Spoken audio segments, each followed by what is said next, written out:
¿Recordáis a Paul Volcker? En la temporada 9 lo vimos subir los tipos de interés al 20% para romper la inflación. El coste fue brutal, una recesión devastadora, millones de empleos destruidos, crisis de deuda en toda América Latina. Pero pensad un momento en lo que eso significa. Un solo hombre, con una sola herramienta, cambió la dirección de la mayor economía del mundo. No era político. No lo eligió nadie por voto popular. No aprobó ninguna ley. Simplemente movió una palanca, el precio del dinero. Esa palanca se llama política monetaria. Y es la herramienta más poderosa y menos visible que tienen los gobiernos. Hoy vamos a entender exactamente cómo funciona. Bienvenidos a la parte 13. Hemos recorrido un camino largo. Sabemos qué es el dinero, cómo funcionan los bancos, qué son los mercados, cómo llegamos al sistema actual, qué dicen las distintas escuelas de pensamiento. Ahora toca hablar de algo que afecta a todos esos elementos, el Estado. ¿Qué hacen los gobiernos con la economía? ¿Qué herramientas tienen? ¿Cuándo funcionan? ¿Cuándo no? Empezamos por la herramienta más poderosa y menos visible, la política monetaria. Lo que hacen los bancos centrales con el precio del dinero. Imaginad que la economía es una casa con calefacción. Los tipos de interés son el termostato. Si la casa se calienta demasiado, es decir, si hay demasiada actividad económica y los precios empiezan a subir, el Banco Central sube los tipos. Eso encarece el crédito. Las empresas piden menos préstamos. Los consumidores gastan menos. La economía se enfría. Si la casa se queda fría, si hay recesión y desempleo, el Banco Central baja los tipos. El crédito se abarata. Las empresas invierten. Los consumidores compran. La economía se reactiva. Es un mecanismo elegante. Y durante décadas fue la principal herramienta de los bancos centrales. La Reserva Federal en Estados Unidos, el Banco Central Europeo en Europa, el Banco de Japón. Volcker aplicó esta lógica en su versión más extrema. Ya conocemos la historia, tipos al 20%, recesión brutal, inflación domesticada. Lo que importa aquí no es repetir los hechos, sino entender el mecanismo. ¿Por qué funcionó? Porque subir los tipos de interés no es solo encarecer el crédito. Es enviar una señal. Es decirle a toda la economía, nos tomamos la inflación en serio. Si las empresas y los trabajadores creen que la inflación va a bajar, ajustan su comportamiento.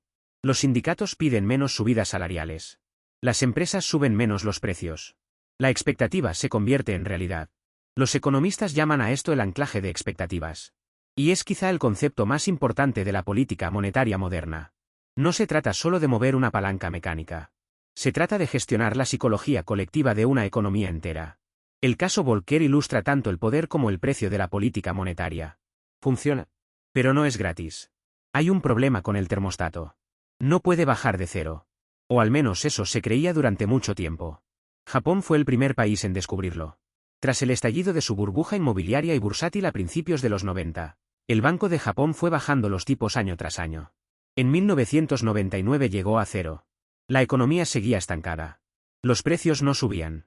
De hecho, bajaban. Japón entró en deflación. El economista Paul Krugman lo llamó la trampa de liquidez. Cuando los tipos están en cero, el coste de oportunidad de tener dinero parado es nulo.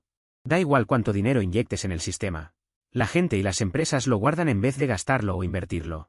Es como empujar una cuerda. No importa cuánta fuerza apliques, la cuerda no se mueve.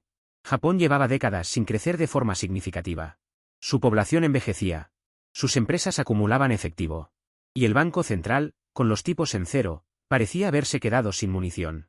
Lo que Japón descubrió en los 90 se convirtió en el problema de medio mundo tras la crisis de 2008. Estados Unidos, Europa, Reino Unido. Todos llegaron al límite inferior de los tipos.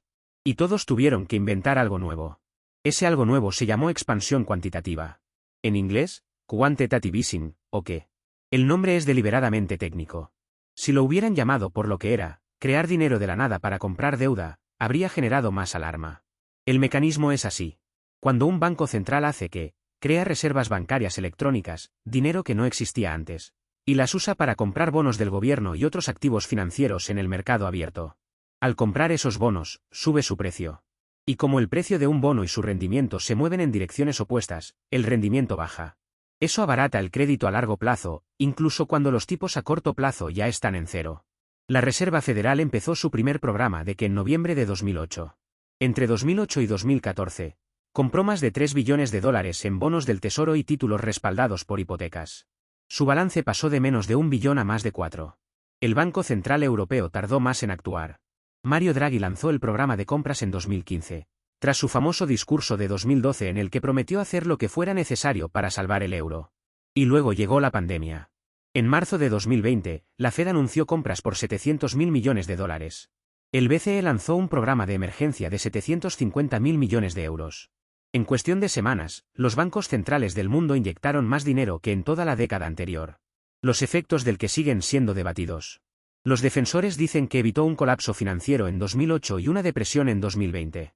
Los críticos señalan que infló los precios de los activos financieros, beneficiando desproporcionadamente a quienes ya tenían acciones e inmuebles, y contribuyó a la oleada inflacionaria de 2021 y 2022. Ambos tienen parte de razón. Y esa es la naturaleza de la política monetaria, no hay intervenciones sin efectos secundarios. Cuando el que no fue suficiente, algunos bancos centrales fueron más lejos. El Banco Central Europeo introdujo tipos negativos en 2014. El Banco de Japón lo hizo en 2016. Suiza, Dinamarca y Suecia también los adoptaron. La idea es contraintuitiva. Un tipo negativo significa que los bancos tienen que pagar por depositar dinero en el Banco Central. Es un incentivo para que presten en vez de acumular reservas. En la práctica, es como cobrar una tasa por guardar dinero. Los resultados fueron modestos. Los tipos negativos no provocaron la catástrofe que algunos temían, pero tampoco reactivaron la economía de forma espectacular. En Japón y en Europa, el crecimiento siguió siendo lento. Otra herramienta inventada en esta era fue la guía prospectiva, o forward guidance. Consiste en que el Banco Central anuncia públicamente lo que piensa hacer en el futuro. Si la Fed dice que mantendrá los tipos bajos durante los próximos 2 años, los mercados reaccionan de inmediato, abaratando el crédito a largo plazo sin necesidad de mover los tipos hoy. Es política monetaria hecha con palabras en vez de con dinero. Y funciona, siempre que los mercados crean lo que el Banco Central dice. Si la credibilidad se pierde, las palabras dejan de tener efecto. Todo lo que hemos visto apunta a una conclusión incómoda. La política monetaria es poderosa, pero tiene límites claros. Primer límite, puede frenar la inflación con relativa eficacia, pero estimular una economía estancada es mucho más difícil. Es más fácil enfriar una economía que calentarla. Subir tipos siempre funciona, porque encarecer el crédito siempre reduce la demanda. Pero bajar tipos no siempre funciona, porque abaratar el crédito no obliga a nadie a pedir prestado. Segundo límite, los efectos son desiguales. Cuando el Banco Central baja tipos o hace que, los primeros beneficiados son los mercados financieros. Los propietarios de acciones y bonos ven subir su riqueza. Los que no tienen activos financieros no tampoco o nada. La política monetaria puede ampliar la desigualdad incluso cuando intenta ayudar a la economía. Tercer límite, la trampa de liquidez es real. Cuando los tipos llegan a cero y la economía sigue sin reaccionar, el Banco Central se queda con muy poco margen. Las herramientas no convencionales, tipos negativos, guía prospectiva, ayudan, pero no son sustitutos perfectos de la política monetaria tradicional. Y cuarto límite, la política monetaria no puede resolver problemas estructurales. Si una economía no crece porque la población envejece, la productividad se estanca o las infraestructuras se deterioran, ningún tipo de interés va a arreglar eso. Para una familia normal, la política monetaria parece algo abstracto. Decisiones que toman personas lejanas en edificios imponentes. Pero pocos instrumentos económicos afectan tanto a la vida cotidiana. Cuando el Banco Central sube los tipos, la hipoteca se encarece. Las cuotas mensuales suben. Algunas familias dejan de poder permitirse la casa que compraron. Los pequeños negocios que dependen de crédito ven cómo sus costes se disparan. Cuando el Banco Central baja los tipos, el ahorro deja de rentar. Los jubilados que viven de sus ahorros ven cómo el rendimiento de sus depósitos se acerca a cero. Y los jóvenes que quieren comprar una vivienda descubren que los tipos bajos han inflado los precios hasta hacerlos inalcanzables. Es la paradoja de la política monetaria. Cada decisión ayuda a unos y perjudica a otros. Y los que más sufren suelen ser los que menos voz tienen en la decisión. 3 ideas para llevaros de este episodio. Primera, la política monetaria funciona principalmente a través de los tipos de interés. Subirlos enfría la economía y reduce la inflación. Bajarlos la estimula. El caso Volcker demostró que un banco central decidido puede doblegar la inflación, pero a un coste social enorme. Segunda, cuando los tipos llegan a cero, los bancos centrales recurren a herramientas no convencionales. Expansión cuantitativa, tipos negativos, guía prospectiva. Estas herramientas funcionan parcialmente, pero no sustituyen por completo a la política de tipos tradicional. La trampa de liquidez, que Japón lleva décadas experimentando, marca el límite de lo que la política monetaria puede hacer. Tercer, la política monetaria no es neutral. Sus efectos se distribuyen de forma desigual. Puede frenar la inflación o evitar un colapso financiero, pero no puede resolver problemas estructurales como el envejecimiento demográfico, la baja productividad o la desigualdad. Los bancos centrales controlan la palanca del dinero. Pero los gobiernos tienen una segunda palanca, una que es aún más políticamente explosiva. Cómo recaudan impuestos y cómo gastan. Eso es la política fiscal. Y es lo que veremos la próxima vez.